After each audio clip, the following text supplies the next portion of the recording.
என்னோடய லைஃப்பில் இருக்கிற பெஸ்ட் மூமெண்ட்ஸில் கண்டிப்பாக ஆக்டர் விஜய் அண்ணாக்கு எப்பயுமே ஒரு பங்கு இருக்குது. நான் ஒரு மிகப்பெரிய ஃபேனாக இருந்த காலகட்டத்திலேருந்து இப்போ தொண்டனாக இருக்க வரைக்கும் என்னோடய பெஸ்ட் மூமெண்ட்ஸில் அவர் இருக்கார்.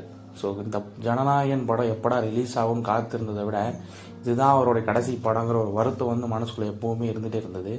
அந்த நாள் வந்துச்சு. சரின்னு சொல்லிட்டு நான் எப்பயுமே ஃபஸ்ட் ஷோ பார்க்குற ஒரு ஆள். முதல் முறையாக குடும்பத்துக்காக உழைக்க போயிட்டோம். ஸோ அதனால் நைட் ஷோ புக் பண்ணிட்டு போனோம்.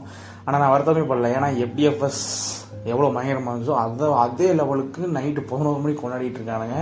அதெல்லாம் செம்மையாக இருந்தது. பயங்கர வைப்பாக இருந்தது, கொண்டாட்டமாக இருந்தது, அழுகைகள் இருந்தது, எல்லாமே இருந்தது. பட்டம் ஆரம்பிச்சதுலேருந்து எண்டு வரைக்கும் ஒவ்வொரு சீட்லேயும் ஒவ்வொரு ரசிகனும் அடங்கவே இல்லையே. ஒருத்தன் கூட அடங்கலை. ஆனால் எல்லாரும் அடங்கினாங்க ஒரு இடத்துல.